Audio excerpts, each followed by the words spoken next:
بس تیرے در سا دنیا میں در کہاں. اما بعد فقد قال اللہ سبحانہ وتعالی فی القرآن الحکیم بسم اللہ الرحمن الرحیم هو الذی بعث فی الامیین رسولا منہم یتلو علیہم آیاتہ ویزکیہم ویعلمہم الکتاب والحکمہ وإن كانوا من قبل لفی ضلال مبین. صلوات علی محمد وآل محمد.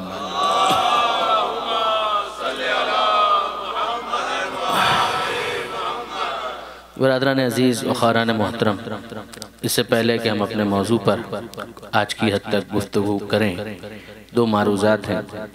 پہلا معروضہ آج کے جلوس کے حوالے سے ہے. یقین جانیے کہ دل بہت خوش ہوا شرکت کر کے، بہت اچھا لگا کہ یہاں پر بھی اس شان سے جلوس نکلتا ہے کہ سڑک پر آ کر بھی یا حسین کے نعرے لگانے والے موجود ہیں.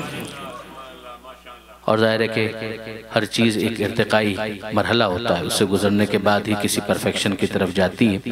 تو میں بہت زیادہ امید رکھتا ہوں آپ کی انتظامیہ سے، خود آپ سے، نوجوانوں سے، کہ وہ انشاءاللہ اس کے اوپر مزید تھاٹ شاورنگ کریں گے، مزید غور و فکر کریں گے کہ اسے کیسے مزید بہتر بنایا جا سکتا ہے. ایک خیال بہرحال یہ ذہن میں آتا ہے کہ آہستہ آہستہ آپ کو ہمیں انگریزی نوحوں کی طرف بھی آنا پڑے گا، تاکہ جب باہر آپ جائیں اور باہر نوحہ خانی کریں. ظاہر ہے کہ عزاداری کا ایک رخ یہ ہے کہ ہم اپنے عزاخانے کے اندر عزاداری کرتے ہیں، وہ تو ٹھیک ہے، وہ ہمارا انٹرنل ایک میٹر ہے. لیکن جب ہم باہر عزاداری کرنا چاہتے ہیں تو ایک پیغام دوسروں کے لیے بھی ہے، اور اس پیغام کو اگر ہم منتقل کرنا چاہتے ہیں، میں نے ہمیشہ یہ بات کہی ہے ایک طالب علم کی حیثیت سے کہ حسین مظلوم کے اوپر ہمارا کوئی کاپی رائٹ نہیں ہے. حسین سب کا، حسین تیرا، حسین میرا، حسین اس کا، حسین اس کا، حسین جگ کا، حسین سب کا، حسین رب کا. جو جوش ملی آبادی کا جو مشہور شعر ہے کہ انسان کو بیدار تو ہو لینے دو، ہر قوم پکارے گی ہمارے ہیں حسین. تو واقعاً نام حسین کے اندر اتنی جاذبیت ہے کہ ہمیں دعوت دینی چاہیے دوسری اقوام کو، ملل کو، ملتوں کو، کہ وہ امام مظلوم پر اور امام مظلوم کے پیغام پر غور و فکر کریں. تو اس کے لئے بہرحال ان کی زبان بھی اختیار کرنا ہوگی تاکہ وہ پیغام ان تک آسانی کے ساتھ پہنچ سکے.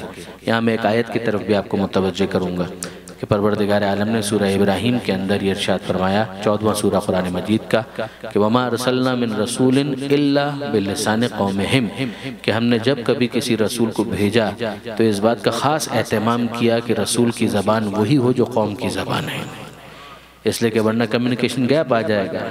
آپ کی اگلی جنریشن جو ہے اس کے لیے بھی یہ ضروری ہے کہ یا تو وہ اس زبان کو سمجھے کہ جس میں آپ اس وقت گفتگو سن رہے ہیں، اور ورنہ پھر ان کے لیے الگ سے اہتمام آپ کو مستقبل کے اندر کرنا ہوگا. ورنہ ایک گیپ ڈیولپ ہو جائے گا جس کو ہم قطعاً افورڈ نہیں کر سکتے کہ ہمارے جو بچے ہیں، ہمارے جو یوتھ ہیں، جو ہماری آنے والی جنریشنز ہیں، وہ اس حوالے سے کسی قسم کی کمیونیکیشن گیپ کا شکار ہوں. اور اگر یہاں پر وہ اہتمام ہو بھی جائے تو باہر کا معاملہ تو اپنی جگہ پر دوسری اقوام کے لیے کہ ان کی جو لینگویج ہے، چاہے وہ فرینچ ہے، چاہے وہ انگلش ہے، اس کے اندر بھی لٹریچر کافی اویلیبل ہے، تو اس کو اب استعمال کیا جائے. شاعر کس طرح سے اس کو یوز کرتے ہیں، لکھنے والے پیمفلیٹ کس طرح سے ڈیزائن کرتے ہیں، ویب سائٹس کے اوپر کس طریقے سے میٹر کو رکھا جاتا ہے کہ جب باہر افراد آپ سے رابطہ کریں تو آپ ان کو جو پیمفلیٹ دے رہے ہیں اس کے اندر ایزی ایکسس کسی ویب سائٹ کا ہونا چاہیے کہ جہاں پر جا کر وہ امام حسین کے بارے میں بنیادی معلومات حاصل کر سکیں. یقیناً آپ کوشش کر رہے ہوں گے اور وہ بہت زیادہ اچھی کوشش ہے، مگر میں امید کرتا ہوں کہ اس کوشش کو مزید بہتر بنایا جا سکتا ہے. درود بھیجئے محمد و آل محمد.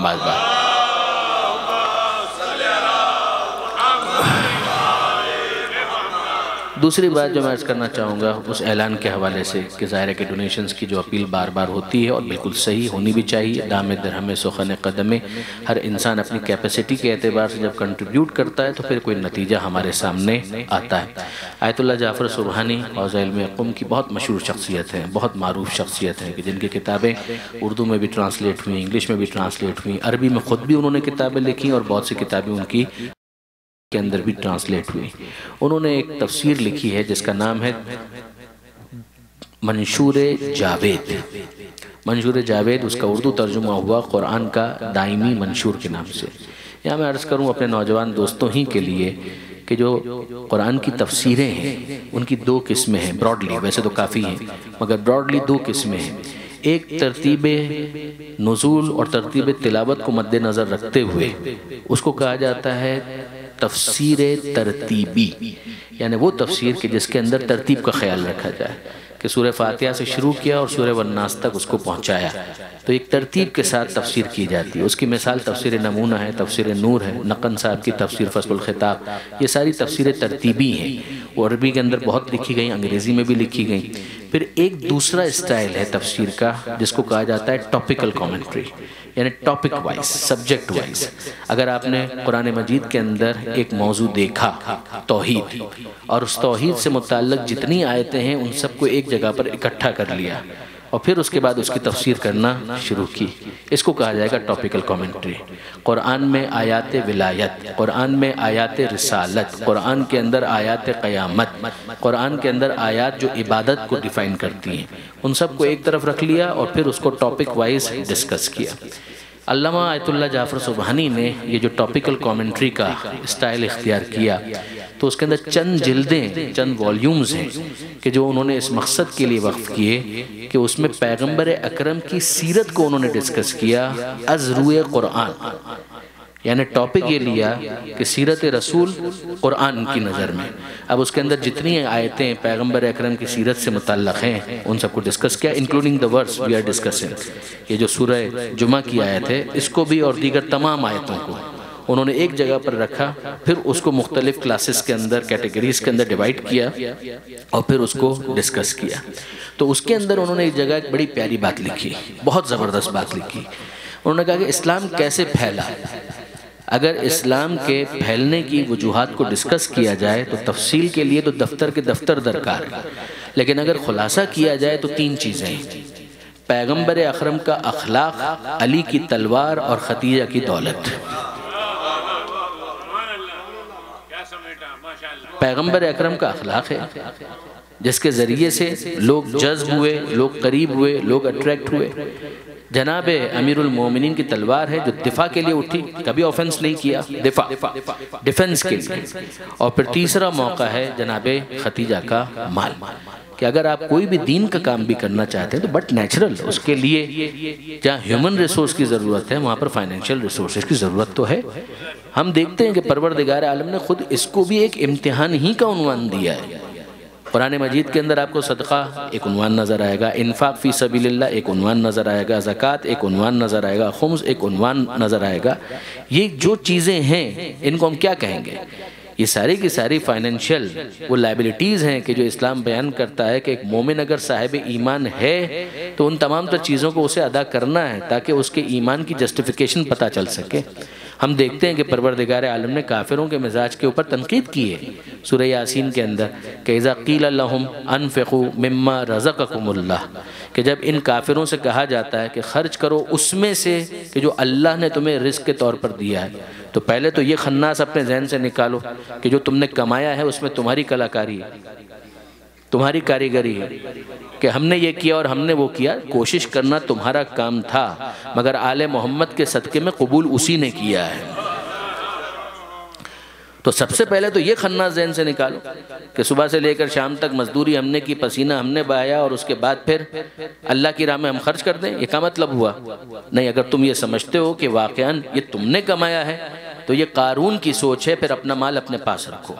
لیکن اگر نہیں، اگر تم یہ سمجھتے ہو کہ یہ عطائے پروردگار ہے بتصدق محمد و آل محمد، تو پھر اس کے بعد تمہارے اندر اتنا حوصلہ ہونا چاہیے کہ جب ان کے صدقے میں ملا ہے تو ان کے کاموں کے اندر اسے خرچ کرنے کا بھی حوصلہ ہو۔ وَإِذَا قِيلَ لَهُمْ أَنفِقُوا مِمَّا رَزَقَكُمُ اللَّهُ، جب ان سے کہا جاتا ہے کہ خرچ کرو اس میں سے کہ جو اللہ نے تمہیں رزق کے طور پر دیا ہے، قَالَ الَّذِينَ كَفَرُوا، تو کافر کہتے ہیں، لِلَّذِينَ آمَنُوا، صاحبان ایمان سے کہتے ہیں، أَنُطْعِمُ، ہم ان کو کھلائیں، مَنْ لَوْ يَشَاءُ اللَّهُ أَطْعَمَهُ، اگر اللہ چاہتا تو خود کھلا دیتا۔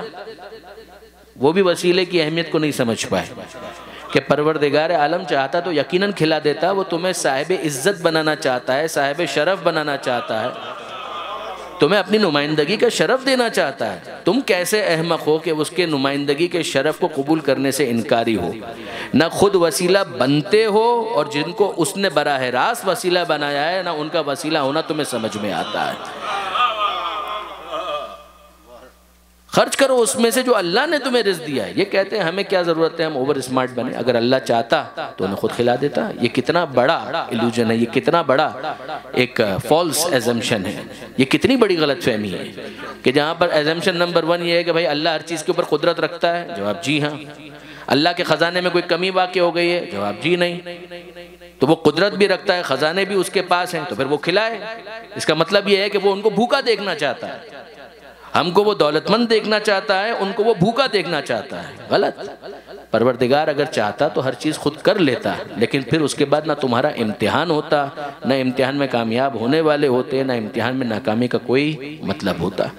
اسی طرح سورہ منافقون، وہاں پر بھی ہم دیکھتے ہیں کہ پروردگار عالم نے یہ ارشاد فرمایا انفقو، خرچ کرو، مما رزقناکم، اس میں سے جو ہم نے تم کو رزق دیا ہے۔ آپ یہ اصرار تو دیکھیں کہ پروردگار کتنا اصرار کرتا ہے، ہم نے جو رزق دیا ہے اس میں سے خرچ کرو۔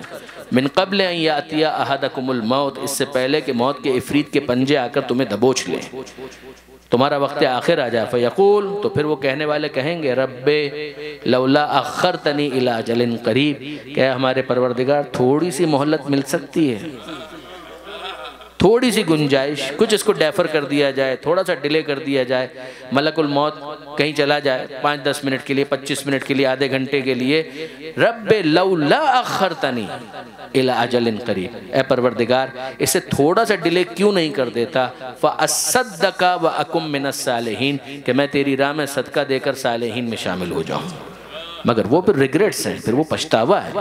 کرنے کا وقت تو یہ والا ہے کہ جب انسان سانس چل رہی ہے، آخری وقت نہیں آیا ہے اور انسان اس کام کو انجام دے۔ دیکھیے برادران عزیز، نہج البلاغہ کے اندر امیر المومنین علی ابن ابی طالب علیہ السلام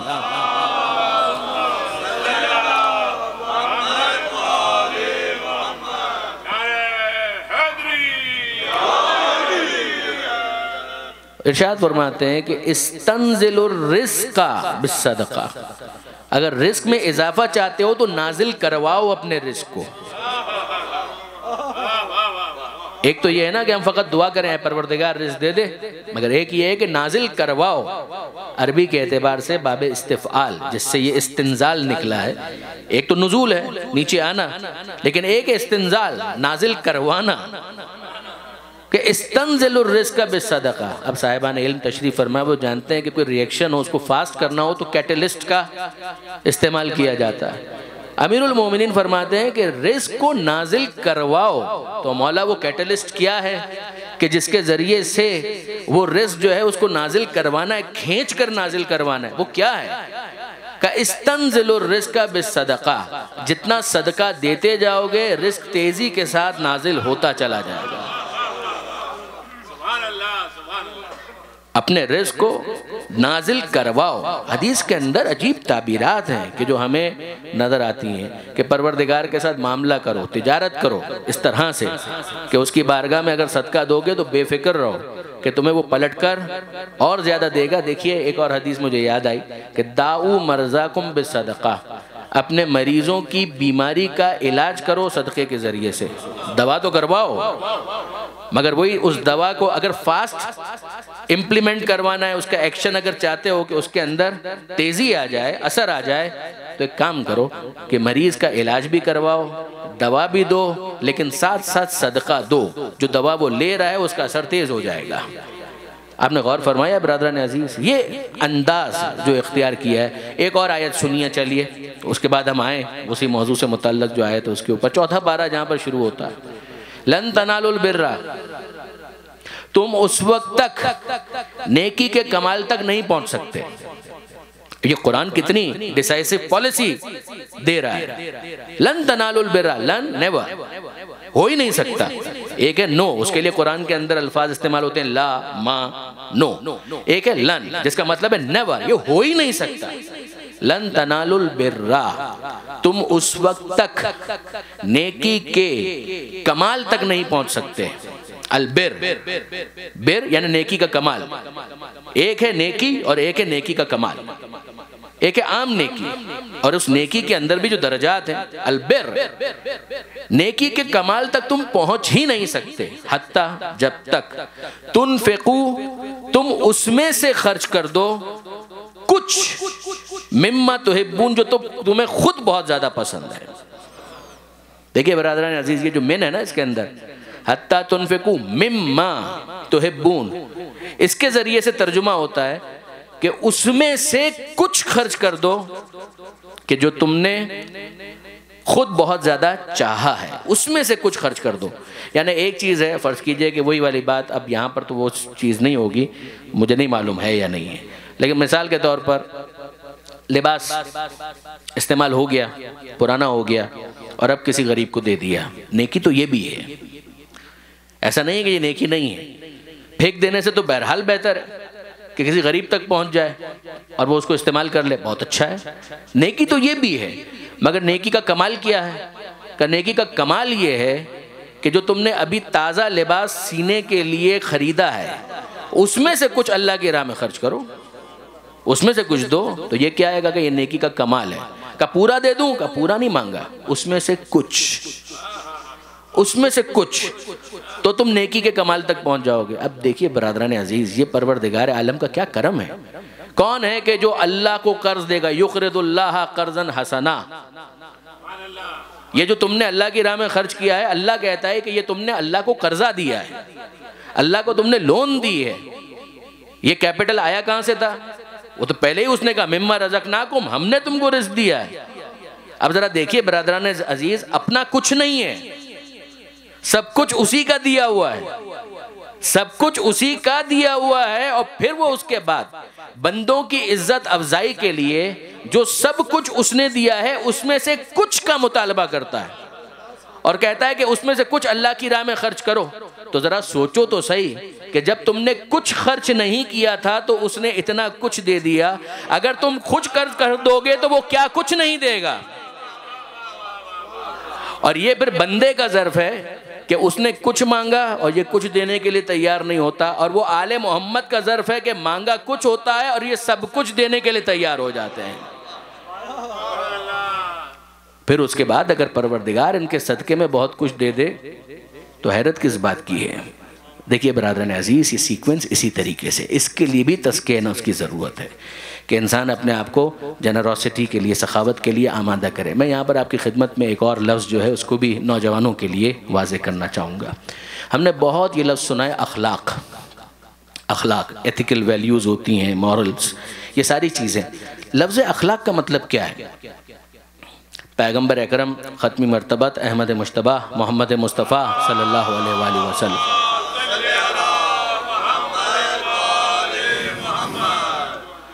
پیغمبر اکرم کے بارے میں خود قرآن نے کہا انک لعلی خلق عظیم، اے حبیب آپ اخلاق عظیم کی منزل پر ہیں۔ تو ہے کوئی منزل کہ جس پر پیغمبر اکرم ہے؟ اچھا، پیغمبر اکرم خود فرماتے ہیں کہ انما بعثت لأتمم حسن الاخلاق لأتمم مکارم الاخلاق، دونوں طرح سے یہ حدیث آئی ہے کہ مجھے تو بھیجا اس لیے گیا ہے، کار رسالت، مجھے تو بھیجا اس لیے گیا ہے کہ میں اخلاقیات کو اس کے پرائم پر لے جاؤں، اس کی معراج پر لے جاؤں، اس کے جو عروج ہے اس کے اوپر لے جاؤں، وہاں پر لے جاؤں، اس کا نمونہ پیش کروں۔ کیا مطلب کیا ہے لفظ اخلاق کا؟ دیکھیے برادران، ایک ہے عمل اور ایک ہے اخلاق، ان دونوں میں فرق ہے۔ عمل اور اخلاق، ان دونوں کے درمیان فرق ہے۔ ضروری نہیں ہے، عام طور پر جب ہم لفظ اخلاق استعمال کرتے ہیں کہ اس کا اخلاق بہت اچھا ہے تو ہمارے ذہن میں یہ آتا ہے کہ اگر اس کے گھر پر جائیں تو چائے کا ضرور پوچھتا ہوگا، کھانے کا ضرور پوچھتا ہوگا، یا جھک کر گفتگو کرتا ہوگا، ادب آداب کا خیال رکھتا ہوگا۔ سوال یہ ہے کہ کیا یہ اخلاق کی تعریف ہے؟ دیکھیے برادران عزیز، اخلاقیات جو ہے اس کا تعلق انسان کے نفس کے ملکات کے ساتھ ہے۔ یہ کیا ہوا؟ یہ تو لفظ بہت مشکل ہو گیا، نہیں میں ایک مثال دیتا ہوں۔ دیکھیے، ایک ہے عمل، عمل ہے صدقہ دینا، اور ایک ہے اخلاق۔ اخلاق کی منزل پر جب آپ اس کو سمجھائیں گے تو اس کے لیے لفظ استعمال ہوگا سخاوت، کہ یہ شخص سخی ہے، سخاوت۔ عمل صدقہ دینا، اخلاق سخاوت۔ جب وہ صدقہ دے رہا ہے تو کیا لازمی طور پر وہ سخی بھی ہے؟ کوئی ضروری نہیں ہے، کوئی ضروری نہیں ہے۔ عین ممکن ہے کہ وہ تقریر سے متاثر ہو کر ایک مرتبہ صدقہ دینے کے لیے آمادہ ہو جائے، مگر جب یہ صدقہ دینا اتنا آسان اس کے لیے ہو جائے کہ وہ صدقہ دینا چاہے تو اس اپنے نفس کے اندر کوئی سنگینی محسوس نہ کرے، کوئی بھاری پن محسوس نہ کرے، تب یہ مانا جائے گا کہ ہاں یہ عمل اب اس کا اخلاق بھی بن چکا ہے، اب یہ واقعی سخی بن چکا ہے۔ یعنی جب ایسا موقع آئے گا تب اس کام کو انجام دے گا۔ ممکن ہے کل کی تقریر کے اندر میں اسے مزید واضح کروں، لیکن ابھی تو فقط اتنا سمجھانا چاہتا ہوں۔ ایک شخص ہے، وہ میدان میں ڈٹ گیا، کیا لازمی طور پہ شجاع بھی ہے؟ ایک مرتبہ میدان میں ڈٹنے سے شجاعت کا ٹائٹل نہیں ملتا۔ جب میدان میں ڈٹنے کا وہ حوصلہ آ جائے کہ میدان میں ثابت قدم رہنا اس کے لیے مشکل نہ ہو، اس کے لیے کھیل بن جائے، تب کہا جائے گا کہ یہ شجاع ہے، تب کہا جائے گا کہ یہ بہادر ہے۔ وہ اپنے نفس کے اندر، اپنے وجود کے اندر، اپنے باطن کے اندر، اپنے دل کے اندر سنگینی محسوس نہ کرے۔ ماں باپ کی خدمت کرنا، ایک مرتبہ کسی نے آیت سنی، قضا ربک الا تعبدوا الا ایہ وبالوالدین احسانا، اللہ کا یہ فیصلہ ہے تمہارے رب کا کہ عبادت صرف اللہ کی ہوگی اور والدین کے ساتھ اچھا سلوک کرو۔ آیت آپ نے پڑھی، کسی نوجوان نے پڑھی اور پھر وہ گیا اور ماں باپ کی خدمت اس نے ایک مرتبہ کرنے کی کوشش کی۔ بہت اچھی بات ہے، عمل تو اچھا ہے، مگر کیا یہ عمل بھی اس کا اخلاق بھی کہلائے گا؟ یہ عمل اس کا اخلاق اس وقت کہلائے گا کہ جب ماں باپ کی خدمت کرنا اس کی ایک ہیبٹ بن جائے، اس کی ایک عادت بن جائے، اس کو کوئی زحمت نہ ہو۔ اور یہیں پر میں ایک بات آپ کی خدمت میں عرض کروں برادران عزیز، اور اس کے ذریعے سے اپنی بات کو آگے بھی بڑھاؤں۔ یہ یاد رکھیے، خاص طور پر نوجوان دوست، دنیا کا آسان ترین کام، آسان بہت سے کام ہوں گے، دنیا کا آسان ترین کام ہے ناراض ماں کو راضی کرنا۔ میرے نوجوان دوست، بڑے بھائی کی حیثیت سے میری اس نصیحت کو یاد رکھیں کہ دنیا کا آسان ترین کام ہے ناراض ماں کو راضی کرنا۔ وہ تو راضی ہونے کے لیے تیار ہے۔ اگر ایک انسان جائے اور صرف پیروں کو ہاتھ لگا دے، ہاتھوں کو بوسہ دے دے، کاندھے پر سر رکھ دے، ایک پھول لے کر چلا جائے، ایک تحفہ لے کر چلا جائے، تو وہ تو راضی ہونے کے لیے تیار بیٹھی ہے۔ یہ تو آپ کی بدبختی ہے کہ آپ راضی کرنے کے لیے جاتے نہیں ہیں۔ وہ تو راضی ہونے کے لیے تیار ہے۔ ماں بھی کیا اولاد سے ناراض زیادہ دیر رہ سکتی ہے؟ ناممکن ہے۔ کہ دنیا کا آسان ترین کام ناراض ماں کو راضی کرنا ہے۔ کیا آپ مجھے اجازت دیتے ہیں میں ایک اور جملہ کہوں؟ اس سے بھی زیادہ آسان کام ہے ناراض پروردگار کو راضی کرنا ہے۔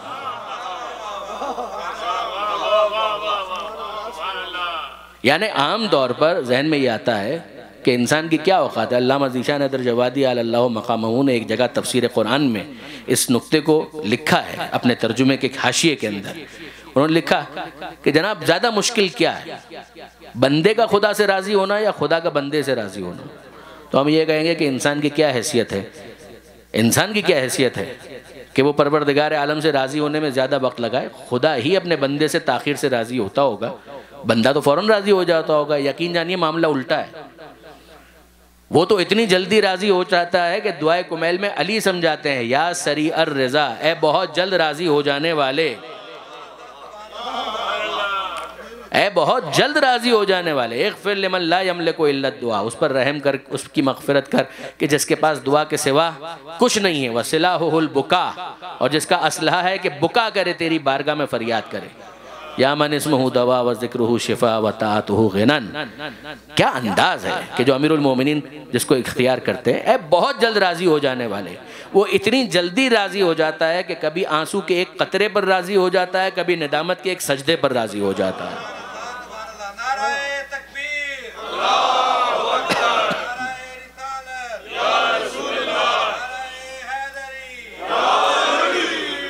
تو آپ نے اندازہ کیا برادران، وہ اتنی جلدی راضی ہو جاتا ہے۔ مسئلہ یہ ہے کہ یہ بندہ آنسو بہانے کے لیے تیار تو ہو، وہ ندامت کا ایک سجدہ کرنے کے لیے تیار تو ہو پروردگار کی بارگاہ میں۔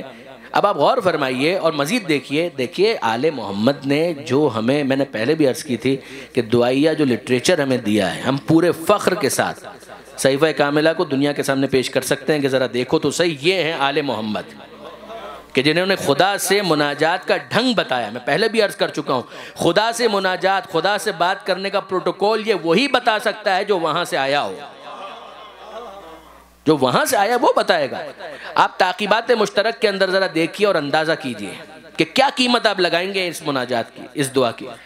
مفاتیح الجنان کے اندر جہاں ہر نماز کے بعد پڑھنے کی تاکیبات ہے، اس کے اندر ایک ہے تاکیبات مشترک جو کسی بھی نماز کے بعد پڑھی جا سکتی ہے۔ ذرا دیکھیے اس کے اندر انداز کیا ہے، کیا سکھایا جا رہا ہے، معصوم کے الفاظ، معصوم تعلیم دے رہے ہیں۔ اللہم کہ خدا کو ایسے پکارو، اللہم ان مغفرتک ارجا من عملی، اے میرے پروردگار، اے میرے خدا، مجھے اپنے عمل سے اتنی امید نہیں ہے جتنی تیری مغفرت سے امید ہے۔ وَإِنَّ رَحْمَتَكَ أَوْسَعُ مِنْ ذَنْبِي، اور اے میرے رب، اے میرے پروردگار، مجھے اتنا پتہ ہے کہ میرے گناہوں سے زیادہ تیری رحمت وسعت رکھتی ہے۔ اللہم، اے اللہ، ان کانا ذنبی عندک عظیماً، اگر میرے گناہ عظیم ہیں، فعفوک اعظم من ذنبی، تو میں جانتا ہوں کہ تیری معافی عظیم تر ہے۔ اللہم ان لم اکن اہلا ان ابلغ رحمتک، اگر میں اس قابل نہیں کہ آگے بڑھ کر تیری رحمت تک پہنچ سکوں، فرحمتک اہل ان تبلغنی، تو تیری رحمت یقیناً اس قابل ہے کہ وہ آگے بڑھ کر مجھ تک پہنچ جائے۔ وَتَسَعْنِي، اور مجھے اپنے گھیرے میں لے لے، لِأَنَّهَا وَسِعَتْ كُلَّ شَيْءٍ، اس لیے کہ اس نے تو ہر چیز کو اپنے گھیرے میں لیا ہوا ہے، تو میں کیسے محروم رہ جاؤں گا، میں کیوں کر محروم رہ جاؤں گا۔ کیا امید دلائی ہے، کیا امید دلائی ہے معصوم نے۔ یہ وہ چیز ہے کہ جو دل کو نرماتی ہے، دل کو نرم کرتی ہے۔ سید سجاد امام زین العابدین علیہ السلام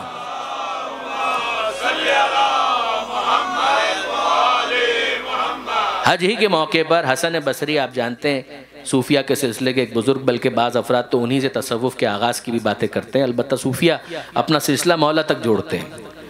قطع نظر اس بحث سے، حسن بصری کا ایک تبصرہ، حج کے ایام میں حسن بصری نے ایک جملہ کہا، اور وہ جملہ کیا تھا؟ وہ کہتے ہیں کہ لیس العجب ممن ہلک کیف ہلک۔ حسن بصری کہہ رہے ہیں، وہ کہہ رہے ہیں مجھے کوئی حیرت نہیں ہوتی، اور بالکل حیرت نہیں ہوتی کہ اگر کوئی ہلاک ہو کر جہنم میں چلا گیا تو کیسے چلا گیا۔ وہ جانا ہی چاہیے، دنیا کی رنگینیاں ہیں، نفس کے وسوسے ہیں، شیطان کا بہکاوا ہے، تو اگر کوئی شخص ہلاک ہو کر جہنم کے گڑھے میں چلا گیا مجھے کوئی حیرت نہیں ہوتی۔ انما العجب ممن نجا کیف نجا، مجھے تو حیرت اس پر ہوتی ہے کہ جو بچ بچا کر جنت میں چلا گیا تو کیسے چلا گیا۔ دنیا کی رنگینی کے بعد، نفس کے بہکانے کے بعد، نفس امارہ کی سرکشی، شیطان کے وسوسے، اس کے بعد یہ کون ہے کہ جو جنت میں چلا گیا۔ مجھے اس پر حیرت ہوتی ہے، اگر کوئی ہلاک کر جہنم میں چلا گیا تو مجھے کوئی حیرت نہیں ہوتی۔ چوتھے امام کے سامنے یہ تبصرہ پیش کیا گیا کہ مولا حسن بصری نے یہ معرفت سے بھرپور جملہ کہا ہے۔ امام نے اپریشیٹ نہیں کیا، امام نے اپریشیٹ نہیں کیا۔ امام نے کہا حسن بصری نے غلط کہا، میں اسے ایگری نہیں کرتا۔ مولا پھر آپ کیا کہتے ہیں؟ چوتھے امام کہتے ہیں میرا جملہ یہ ہے، لیس العجب ممن نجا کیف نجا، مجھے کوئی حیرت نہیں ہوتی، اور بالکل حیرت نہیں ہوتی کہ کوئی نجات پا گیا اور جنت میں چلا گیا تو کیسے چلا گیا۔ انما العجب ممن ہلکا کیف ہلکا، مجھے تو تعجب اس بدبخت پر ہے کہ ہلاک ہو کر جہنم میں چلا گیا تو کیسے چلا گیا۔ دنیا کی رنگینی اپنی جگہ پر، نفس امارہ کی سرکشی اپنی جگہ پر، شیطان کے وسوسے اپنی جگہ پر، یہ رحمت خدا کی وسعت کے بعد کون بدبخت ہے کہ جو جہنم کا ایندھن بن گیا۔ مجھے حیرت اس کے اوپر ہے، یہ اگر جنت میں چلا گیا مجھے کوئی حیرت نہیں، خدا معاف کرنا چاہتا ہے، پروردگار اپنے بندوں کے اوپر کرم کرنا چاہتا ہے۔ برادران عزیز، بحث یہ تو ہے ہی نہیں کہ خدا اپنے بندوں سے راضی ہونا چاہتا ہے یا نہیں، بحث اتنی ہے کہ بندے اپنے خدا کو راضی کرنا چاہتے ہیں یا نہیں، بحث صرف اتنی ہے۔ لیکن ایک بات یہاں پر میں درمیان میں عرض کر دوں، اور آپ کے ذوق سے بہت قریب ہو کر عرض کر دوں کہ وہ خدا کہ جو بہت جلد راضی ہو جاتا ہے، بہت جلد راضی ہو جاتا ہے، دین سے اس وقت تک راضی نہیں ہوتا جب تک علی کی ولایت کا اعلان نہ ہو جائے۔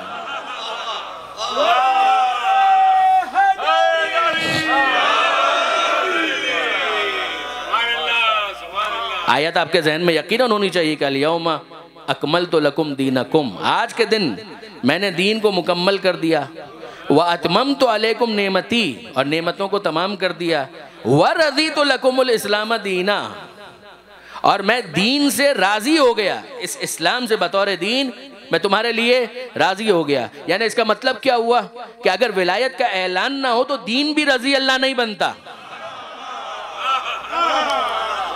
جب اعلان ولایت کے بغیر دین رضی اللہ نہیں بنتا تو کوئی خاکی بندہ کیسے رضی اللہ بن جائے گا؟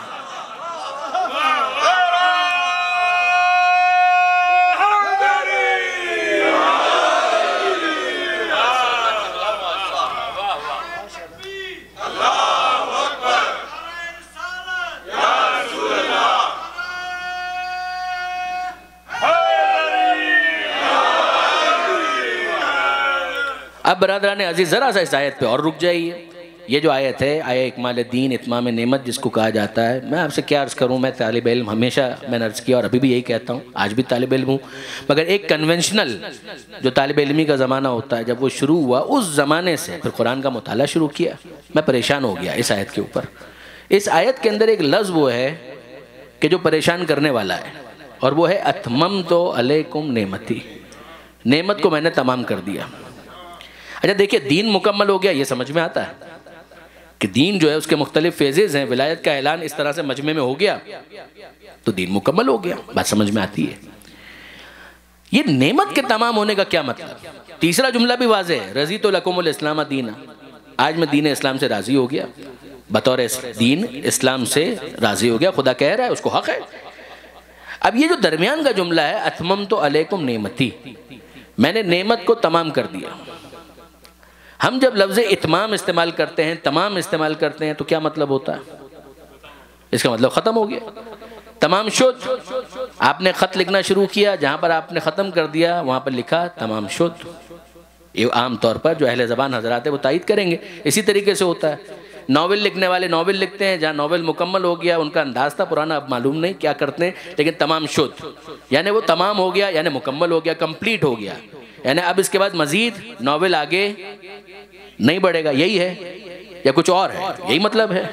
اچھا، میں نے نعمت کو تمام کر دیا، پروردگار کہہ رہا ہے کہ میں نے نعمت کو تمام کر دیا، یعنی نعمتیں تمام شد، نعمتیں تمام ہو گئی تو اب مزید کوئی نعمت نہیں آئے گی. اچھا، پروردگار عالم سے ہم سوال کریں کہ مالک تو ہی بتا کہ نعمتوں میں کیا کیا شامل ہے. اگر آپ قرآن مجید اٹھا کر دیکھیں، حدیثوں کا مطالعہ کریں تو آپ کو اندازہ ہوگا انسان کا وجود خود نعمت، ماں باپ نعمت، دولت نعمت، گھر نعمت، لباس نعمت، آنکھیں دی ہیں دیکھنے کی طاقت نعمت، سماعت نعمت، بصارت نعمت، زبان نعمت، اتنی نعمتیں ہیں. تو کیا ہم یہ سمجھیں کہ اس کے بعد دنیا کے اندر انسان پیدا ہونا ختم ہو گئے؟ وجود تو نعمت ہے. یا جتنے آ رہے ہیں ان کو آنکھیں نہیں مل رہی، ان کو دولت نہیں مل رہی، وہ جتنے بھی آئیں گے وہ بے مکان ہوں گے، ان کا کوئی مکان نہیں ہوگا. کیا یہ مطلب ہے؟ تو کوئی بھی اس بات سے ایگری نہیں کرے گا. یہ تو ہمارے وجدان، ہمارے مشاہدے کے خلاف ہے، ہماری آبزرویشن کے خلاف ہے کہ جتنے افراد آ رہے ہیں ان کا آنا بتا رہا ہے کہ پروردگار کی نعمت تو آ رہی ہے. تو پھر اس کا کیا مطلب ہے؟ اتممت علیکم نعمتی، میں نے نعمت کو تمام کر دیا، کچھ تو مطلب ہوگا. اچھا، ایک خیال ذہن کے اندر آیا، اس کو حل کیا ہمارے استاد علامہ طالب جوہری صاحب نے. انصاف کی بات یہی ہے، ایک مرتبہ میں نے ان کے سامنے یہ مسئلہ رکھا تھا، انہوں نے اس کے اوپر بہت سیر حاصل گفتگو کی. اب اسی کا میں خلاصہ آپ کے سامنے بیان کر رہا ہوں کہ یہ جو اتممت علیکم نعمتی ہے، تو یہ نعمتیں تو آ رہی ہیں، تو یہ نعمتیں مراد ہی نہیں ہیں، یہ نعمتیں تو مسلسل آ رہی ہیں. تو پھر کیا ہے کہ مراد یہ ہو سکتی ہے کہ ہم سیاق کو دیکھیں، کانٹیکسٹ کو دیکھیں. بات تو ہو رہی تھی ولایت کی، ولایت خود ایک نعمت ہے، لہٰذا پروردگار عالم یہ کہنا چاہتا ہے کہ نعمت ولایت کو میں نے تمام کر دیا. اس کا مطلب کیا ہوا؟ یعنی امیر المومنین کے اوپر ولایت ختم ہو گئی؟ بات تو نہیں بنے گی برادران عزیز. اس لیے کہ اگر علی کے اوپر ولایت کی نعمت تمام ہو گئی ہے اور ختم ہو گئی ہے تو پھر حسن مجتبیٰ، پھر حسین شہید کربلا، پھر سید سجاد، یہ باقی ائمہ، یہ بھی تو سلسلہ ولایت ہی کی مختلف فردیں ہیں، تو ان کو کیا کہا جائے گا؟ تو اس کا کچھ مطلب تو ہونا چاہیے. برادران عزیز، اصل مسئلہ یہ ہے کہ ہم نے اردو میں جس طرح سے لفظ تمام استعمال ہوتا ہے اسی کے اوپر قیاس کیا عربی کو. کیا عربی کے اندر بھی اس کا یہی ایک مطلب ہے؟ نہیں، ایسا نہیں ہے.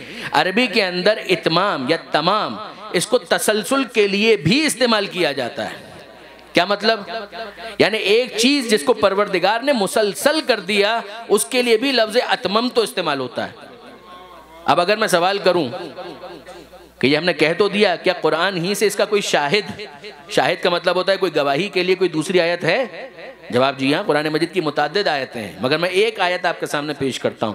اہل جنت جب جنت میں جا رہے ہوں گے اس وقت وہ پروردگار عالم سے یہ دعا مانگیں گے، اتمم لنا نورنا، اے پروردگار ہمارے نور کو ہمارے لیے تمام کر دے.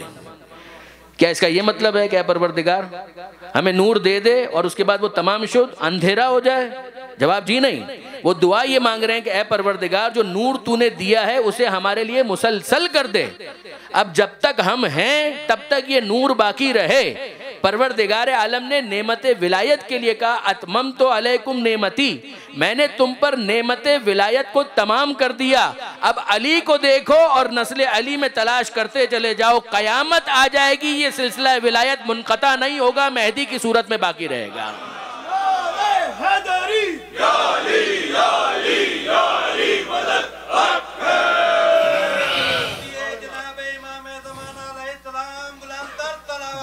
اللہ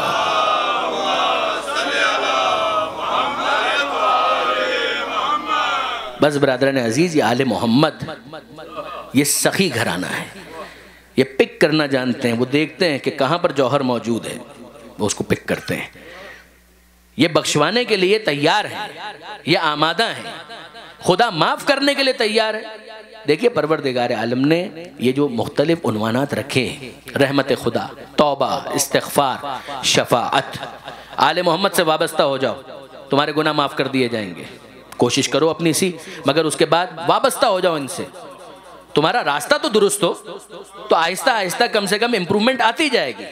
جب ان کے ساتھ دیکھیے برادران، جو جس کے ساتھ ہوتا ہے اس کے رنگ میں رنگنے کی کوشش کرتا ہے، اس کا انداز اختیار کرنے کی کوشش کرتا ہے، پھر جو ان کے عادات و اطوار ہوتے ہیں ان کو وہ ایڈاپٹ کرنے کی کوشش کرتا ہے۔ کہ تم آل محمد سے متمسک ہو جاؤ تو تمہارے اخلاق کے اندر، تمہارے کردار کے اندر خود بخود نکھار آتا چلا جائے گا، حسن اور بیوٹی آتی چلی جائے گی، تم اس سے محروم نہیں رہو گے۔ اور آل محمد خود پک اینڈ چوز کرتے ہیں بہت سے افراد کو۔ میں آپ کے سامنے ایک دو اور حدیثیں بیان کروں اور اس کے بعد پھر آؤں خاص میں جناب زہیر ابن قین کو ڈسکس کرنا چاہ رہا تھا آج کی حد تک۔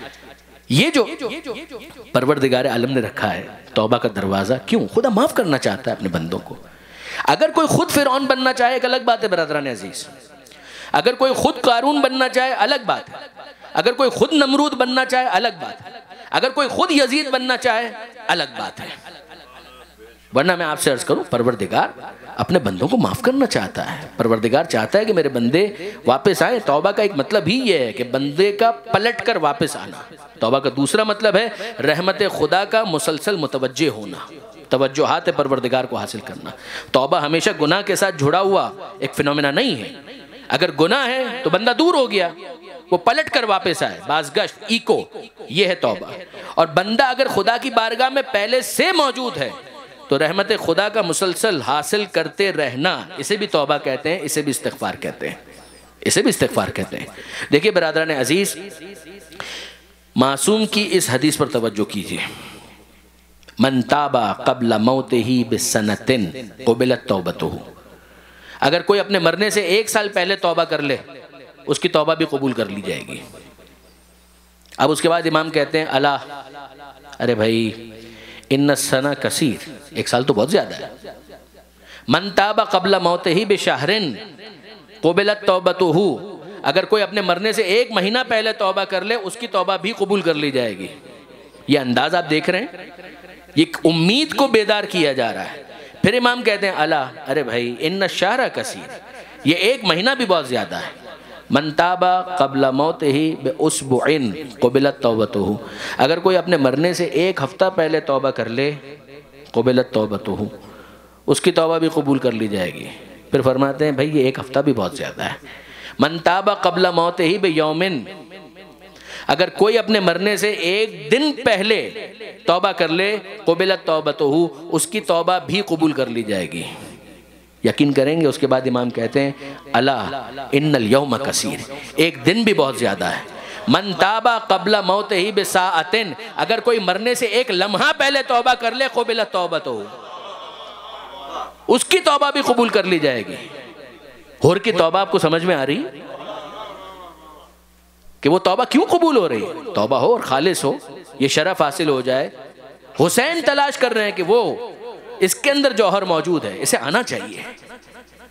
پروردگار عالم 1 لمحہ پہلے، بس یہی نہیں معلوم کہ وہ 1 لمحہ آخری کون سا ہے۔ اسی لیے مولا نے کہا کہ ہر لمحے کو آخری لمحہ سمجھو، خامخواہ انسان جسور نہ بنے، جسارت کے اوپر آمادہ نہ ہو۔ وہ اپنی اصلاح کے لیے تیار ہو، نا امید بھی نہ ہو۔ پروردگار عالم نے کیا قرآن کے اندر یہ نہیں کہا؟ یا عباد الذین اسرفوا، سورہ زمر 39واں سورہ 39 چیپٹر، یا عباد الذین اسرفوا علی انفسہم، اے میرے وہ بندوں کہ جنہوں نے اپنے آپ پر تجاوز کیا، ٹرانسگریس کیا، اسراف کیا، گناہ کیا۔ کس کا نقصان کیا؟ زید کا، بکر کا، عمر کا، خالد کا، یونس کا، کس کا نقصان کیا؟ اپنا نقصان کیا۔ لا تقنطوا من رحمت اللہ، مگر خبردار میں تمہیں یہ حق نہیں دیتا کہ تم میری رحمت سے مایوس ہو جاؤ۔ لا تقنطوا من رحمت اللہ، اللہ کی رحمت سے مایوس مت ہونا۔ ان اللہ یغفر الذنوب جمیعا، اللہ تمہارے تمام گناہوں کو معاف کرنے کے لیے تیار ہے۔ اللہ تمہارے گناہوں کی مغفرت کے لیے تیار ہے، آمادہ ہے۔ اب میں آپ کے سامنے ایک مثال عرض کرتا ہوں۔ دیکھیے برادران عزیز، ایک بات بتائیے، آپ میں سے کتنے افراد صاحبان اولاد ہیں؟ آپ کے بھی چھوٹے بچے ہیں، اللہ نے مجھے بھی چھوٹے بچے دیے ہیں، چھوٹے فرزند، بیٹی بیٹا، یہ شرارت کرتے ہیں اور بھاگتے ہیں۔ ایسا ہوتا ہے یا نہیں ہوتا؟ آپ کا بھی مشاہدہ ہے، میرا بھی مشاہدہ ہے۔ کوئی شرارت کی، کوئی شیطنت کی اور وہ بھاگا، اور آپ اس کے پیچھے پیچھے بھاگے۔ آپ کو تھوڑا غصہ بھی آ چکا ہے، پہلے بھی آپ کئی مرتبہ اسے روک چکے ہیں، اس نے یہ حرکت کی اور بھاگا، آپ اس کے پیچھے پیچھے بھاگ رہے ہیں، اور وہ پیچھے مڑ مڑ کر دیکھ رہا ہے کہ باپ آ رہا ہے۔ آپ تیزی کے ساتھ لپک رہے ہیں اور وہ پیچھے بھاگنے کی کوشش کر رہا ہے، مگر وہ کتنا بھاگے گا؟ 3 سال کا 4 سال کا بچہ ہے یا بچی ہے، وہ کتنا بھاگے گا یا بھاگے گی؟ وہ پیچھے مڑ مڑ کر دیکھ رہا ہے کہ باپ آ رہا ہے یا ماں آ رہی ہے، اور اب اس کو اندازہ ہو گیا کہ بھاگ کر تو میں اپنے آپ کو بچا نہیں سکتا۔ بجائے اس کے کہ وہ مزید بھاگے، وہ پلٹے اور آپ ہی کے دامن سے لپٹ جائے۔ تو آپ مجھے انصاف سے بتائیے کہ آپ کا غصہ محبت اور شفقت میں تبدیل ہوگا یا نہیں ہوگا؟ اگر وہ پلٹ کر واپس آ جائے اور آپ کے دامن سے لپٹ جائے تو آپ کا غصہ محبت میں، شفقت میں، رحمت میں تبدیل ہو جاتا ہے۔ آپ پرورش کرنے والے ہیں، وہ پروردگار ہے۔ اگر پلٹ کر آنے پر پرورش کرنے والے ماں باپ کا غصہ محبت میں تبدیل ہو جاتا ہے تو پروردگار کا غصہ بھی رحمت میں تبدیل ہو جاتا ہے۔ پروردگار معاف کرنا چاہتا ہے اپنے بندوں کو۔ زہیر ابن قین، ذرا دیکھیے کیا کیفیت ہے۔ آپ یقین کریں گے جناب زہیر ابن قین جناب حر کے علاوہ یہ ایک الگ کریکٹر ہے نا۔ جناب حر تو عاشور کے دن آئے تھے، یہ جناب زہیر ابن قین۔ اچھا یہ ذہن میں رکھیے گا، عاشور کے دن آنے والے بھی فقط حر نہیں ہیں، حر کے علاوہ بھی افراد ہیں۔ جناب حر کی ایک امتیازی شخصیت تھی، بے شک ان کی ایک اہم ذمہ داری تھی، ایک منصب تھا ان کے پاس، لہذا ان کا ذکر بھی زیادہ ہوتا ہے۔ اس میں کسی قسم کا کوئی شک اور شبہ نہیں کہ اگر حر دنیاوی اعتبار سے جاتے اور ابن زیاد سے اور یزید سے انعام طلب کرتے تو شاید سب سے زیادہ انعام انہی کو ملتا، مگر اس نے دنیا کو ٹھوکر ماری ہے۔ اس نے حسین کو اختیار کیا ہے، اس نے آخرت کو اختیار کیا ہے۔ یہ جناب زہیر ابن قین مچ بیفور، بہت پہلے، ابھی امام راستے میں تھے۔ جناب زہیر ابن قین کانا یعد عثمانیاً، یہ عبارت ہے کہ اس سے پہلے وہ بنو امیہ کے حامی تصور ہوتے تھے۔ جب امام مظلوم نے ایک سٹینڈ لیا ہے حسین ابن علی نے کہ میں نہیں جاؤں گا، یزید کی بیعت نہیں کروں گا، اور نکلے مدینہ منورہ سے، مکہ آئے، اور مکہ سے پھر سفر امام نے شروع کیا۔ امام مکہ سے سفر کر رہے ہیں، زہیر ابن قین حج کے لیے آئے ہوئے تھے۔ امام نے حج کو عمرے سے تبدیل کیا ہے، زہیر کے ساتھ جو قافلہ ہے وہ چھوٹا سا ہے، اور آپ جانتے ہیں کہ اگر زیادہ لوگ ہوں تو موومنٹ میں ٹائم زیادہ لگے گا، اور کم لوگ ہیں تو وہ تیزی کے ساتھ موو کر سکتے ہیں۔ تو زہیر حج کر کے موو کر رہے ہیں، آگے جا رہے ہیں۔ ان کو پتا ہے کہ امام حسین علیہ السلام نے یزید کی بیعت سے انکار کر دیا ہے، سٹینڈ لیا ہے، مجھے کیا کرنا ہے؟ زہیر نے ارادہ یہ کیا تھا کہ میں اس کیس کے اندر نیوٹرل رہوں گا، نہ میں یزید کا ساتھ دوں گا، نہ میں حسین ابن علی کا ساتھ دوں گا۔ یہاں تک وہ آ چکے تھے۔ جو پہلے بنو امیہ کا حامی تصور ہوتا تھا وہ یہاں تک آ چکا تھا کہ اس پورے کیس کے اندر نہ میں یزید کی سائیڈ لوں گا، نہ حسین ابن علی کا ساتھ دوں گا، میں نیوٹرل رہوں گا۔ یہ جناب زہیر ابن قین کا فیصلہ تھا۔ اب اس کے لیے انہوں نے کیا کیا تھا؟ آپ جانتے ہیں پرانے زمانے کے اندر آج بھی یہ ہوتا ہے کہ جب سفر ہو بسز کے ذریعے سے، کاروان اگر چل رہا ہو تو وہ بعض مقامات پر پڑاؤ ڈالتے ہیں، کھانا کھانے کے لیے، دوسری ضروریات سے فارغ ہونے کے لیے، اگر رات بہت زیادہ ہو گئی آرام کرنے کے لیے مختلف مقامات پر پڑاؤ ڈالتے ہیں، جس کو منزل کہا جاتا ہے کہ منزل کہاں پر کرنی ہے۔ جناب زہیر ابن قین جہاں کہیں پڑاؤ ڈالتے تو ایک سوال کرتے، حسین ابن علی نے تو یہاں پر پڑاؤ نہیں ڈالا. ایسا نہ ہو کہ مجھے حسین کو فیس کرنا پڑ جائے اور جو میں نے فیصلہ کیا ہے مجھے اسے چینج کرنا پڑ جائے. یہ کربلا کے جو بعد میں انتہائی اہم شہید بنے ان کی میں بات کر رہا ہوں، زہیر ابن قین کی. یہاں پر حسین نے تو پڑاؤ نہیں ڈالا. حسین نے پڑاؤ ڈالا ہے، کہا ہم یہاں پر منزل نہیں کریں گے، اگلے اسٹیشن پر چلو. اور اگر پتا چلے کہ نہیں حسین نے پڑاؤ نہیں ڈالا تو ٹھیک ہے ہم یہیں پر منزل کریں گے. سفر تیزی کے ساتھ آگے بڑھ رہا تھا، یہاں تک کہ ایک ایسا اسٹیشن آیا کہ زہیر ابن قین اگر یہاں پر پڑاؤ نہیں ڈالتے تو پھر اس کے بعد اگلی منزل بہت دور ہے، پاسبل نہیں ہے. انہوں نے پوچھا حسین نے تو یہاں پر پڑاؤ نہیں ڈالا؟ جواب ملا کہ نہیں حسین نے تو پڑاؤ ڈالا ہے، حسین نے بھی اپنا خیمہ اسی جگہ پر لگوایا ہے. زہیر نے کہا ہم آگے جائیں گے. جواب ملا آگے تو بہت دور ہے. مجبور ہوئے وہیں پر انہوں نے پڑاؤ ڈالا. یہ جناب زہیر ابن قین. اور جناب زہیر ابن قین اپنے خیمے کے اندر ہیں. ان کی زوجہ، ان کی وائف، بیوی بھی ایسی ہو کہ جو حق کی طرف لے کر آئے، آخرت کی طرف لے کر آئے. جناب زہیر ابن قین اپنی زوجہ کے ساتھ خیمے کے اندر بیٹھے ہیں، کھانا کھا رہے ہیں. دق الباب ہوا، خیمے کے اوپر کسی نے نوک کیا.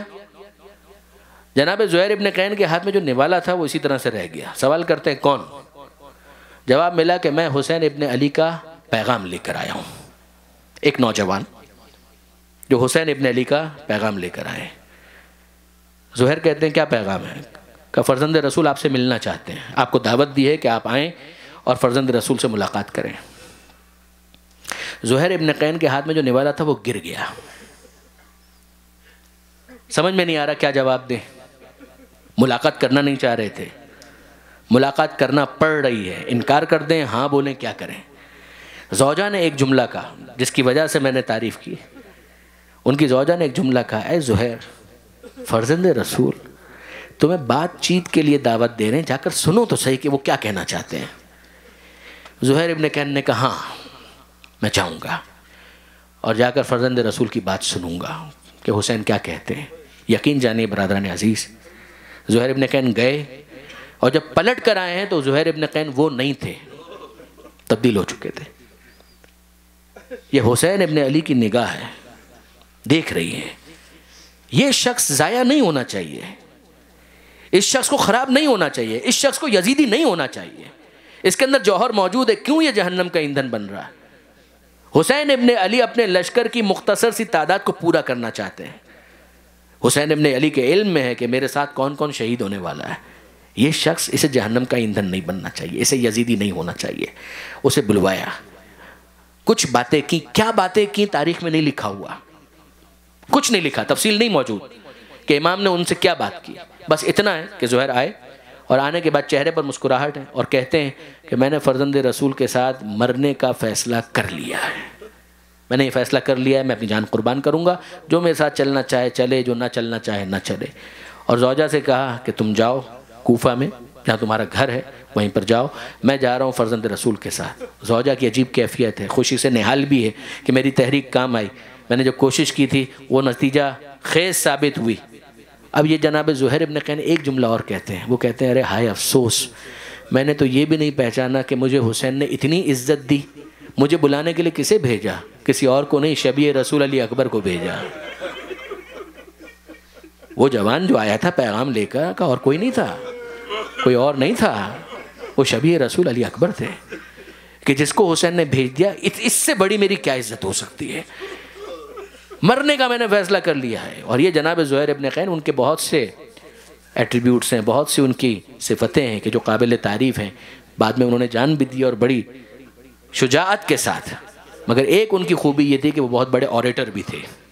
ان کے خطبات کربلا کے اس پورے واقعے کے اندر بڑی اہمیت رکھتے ہیں. اگر کوئی اسٹڈی کرنا چاہے تو جناب زہیر ابن قین کے خطبات، عاشور کے دن بھی انہوں نے خطبہ دیا، اس سے پہلے بھی انہوں نے کچھ خطبات دیے ہیں. امام کی نمائندگی کی ہے بعض مقامات پر جو واقعاً پڑھنے سے تعلق رکھتی ہے. اب میں آپ کی خدمت میں جو عرض کر رہا تھا برادران عزیز، آپ انصاف سے مجھے بتائیے، اور حسین نہیں چاہتے کہ یہ آدمی ضائع ہو. زہیر ابن قین حسین نہیں چاہتے کہ یہ ضائع ہو. وہ دیکھتے ہیں کہ کہاں پر امکان ہے کہ تزکیہ نفس کیا جائے، یہ شخص پاک ہو جائے. جو پیغمبر اکرم کے کاموں کے اندر ہے کہ وہ نفسوں کو پاک کرتے ہیں. یہ منیت کی منزل پر فائز ہے حسین ابن علی. وہ تلاش کرتے ہیں کہ کون سا ایسا فرد ہے.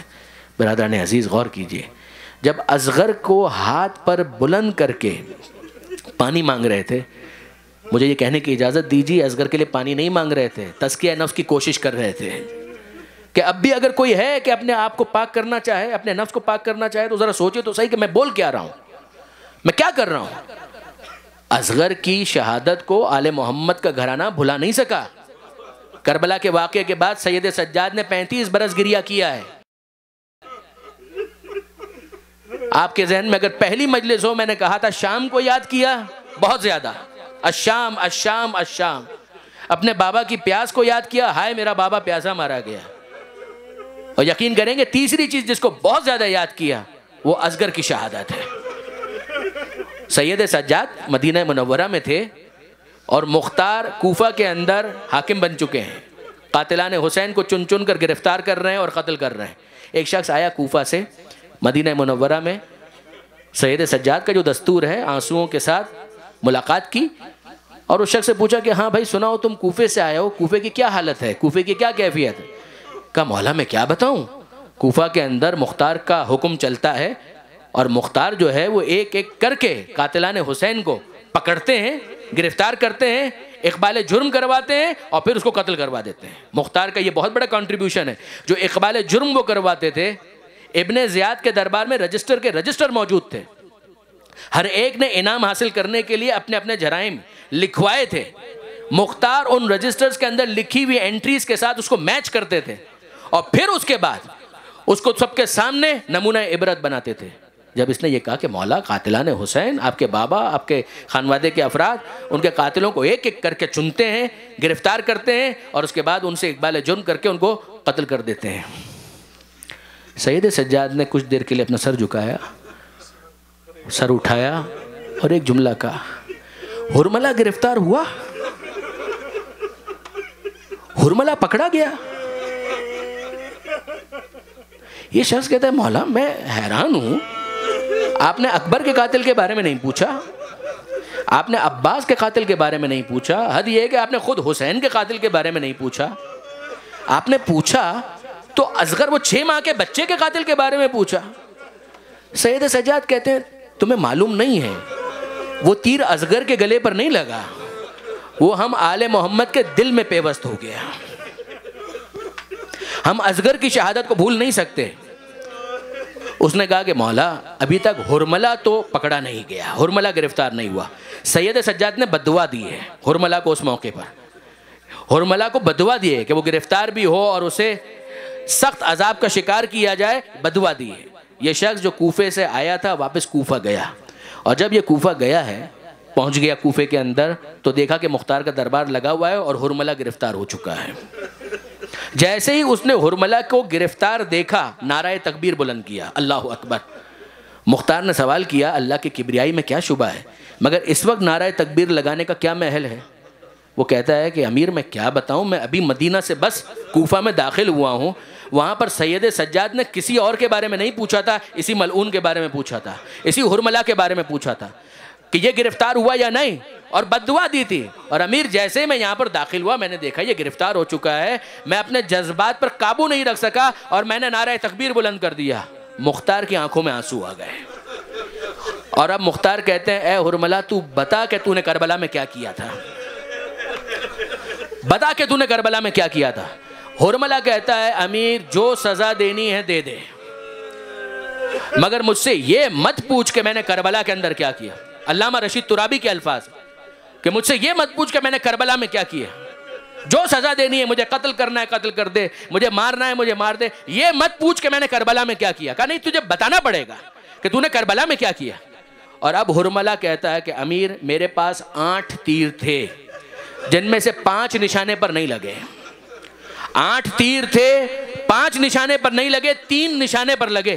مختار کہتے ہیں بتا تو نے پہلا تیر کب مارا، پہلا تیر کس پر چلایا.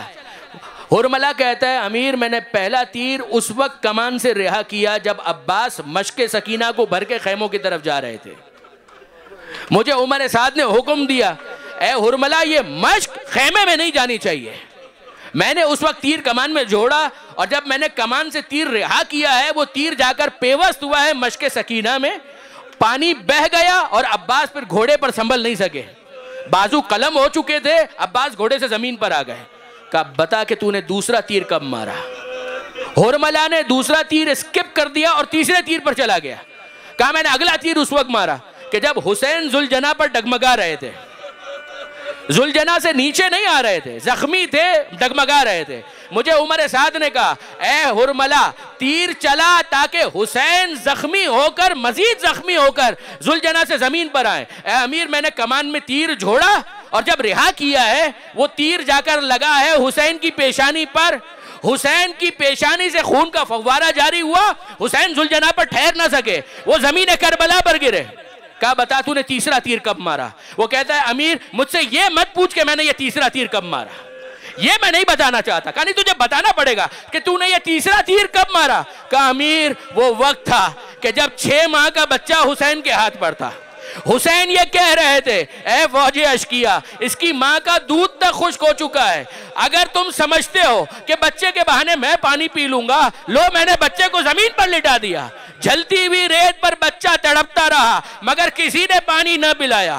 حسین نے پھر بچے کو اپنی گود میں لیا اور کہنے لگے اے بیٹا تم بھی تو حجت خدا کے فرزند ہو، تم یہ بتاؤ کتنے پیاسے ہو۔ اصغر نے اپنی سوکھی زبان سوکھے ہونٹوں پر پھرانا شروع کی، لشکر میں تلاتم مچ گیا، لوگ منہ پھیر پھیر کر رونے لگے۔ اس وقت عمر سعد نے کہا اقتا کلام الحسین، اے حرملہ حسین کے کلام کو کاٹ دے۔ 3 بھال کا تیر کمان میں جوڑا اور جب رہا کیا فَتَقَلَّبَ الصَّبِيُّ عَلَى يَدَيِ الْإِمَامِ، وہ بچہ باپ کے ہاتھ پر منقلب ہو گیا۔ اِنَّا لِلَّهِ وَإِنَّا إِلَيْهِ رَاجِعُونَ۔ حسین نے اصغر کا خون اپنے چہرے پر ملا۔ ارے میں اسی طرح اپنے نانا محمد مصطفیٰ کی بارگاہ میں جاؤں گا۔ آگے بڑھتے ہیں، پیچھے ہٹتے ہیں، سمجھ نہیں آ رہی کہ کیسے ماں کو بتائیں کہ بچے کے ساتھ یہ ہو گیا۔ رضن بقضائہ وتسلیما لامرہ انا للہ وانا الیہ راجعون۔ بس عزیزوں جب رباب کے خیمے کے قریب آئے ہیں اور رباب کو دکھایا ہے اے رباب تیرے لال کو پانی نہ ملا سکا، حسین تجھ سے شرمندہ ہے، رباب کہتی ہے یا بنیا اب مثلوں کا ینہار، اے بیٹا اصغر 6 ماہ کے تو جانور بھی ذبح نہیں کیے جاتے۔ ارے وہ کون شقی اور بدبخت تھا کہ جس نے تیرے سینے کو، جس نے تیرے گلے کو تیر سے شگافتہ کر دیا۔ بس عزیزوں آخری جملے میرے سنیے اور اس کے بعد ماتم کیجئے اور خوب ماتم کیجئے۔ جب حسین رخصت آخر کے لیے سید سجاد کے پاس آئے ہیں، سید سجاد کے پاس رخصت آخر کے لیے آئے تھے، اس موقع پر سید سجاد سے کہا اے بیٹا سید سجاد ہم تو میدان میں جا رہے ہیں مگر جب تم پلٹ کر شہر وطن واپس جانا، ہمارے چاہنے والوں سے ملاقات ہو تو ان سے کہنا شیعتی ما ان شربتم ما عزبن فاذکرونی، اے ہمارے چاہنے والوں جب کبھی ٹھنڈا پانی پینا اپنے پیاسے امام کی پیاس کو یاد کر لینا۔ او سمیتم بے غریبن او شہیدن فندبونی، اور اگر سنو کہ پردیس میں کوئی مسافر مارا گیا تو اس پردیسی مسافر کا ماتم بعد میں کرنا، اپنے پردیسی امام کا ماتم پہلے کرنا۔ لیتکم فی یوم عاشورہ جمیعا تنظرونی، اے ہمارے چاہنے والوں تم بہت یاد آئے عاشور کے دن، کاش تم ہوتے تو اپنی آنکھوں سے دیکھتے۔ کیف استسقی لطفل، میں کیسے اپنے اصغر کے لیے پانی مانگ رہا تھا، پانی تو نہ آیا، تیر سے میرے اصغر کو سیراب کی۔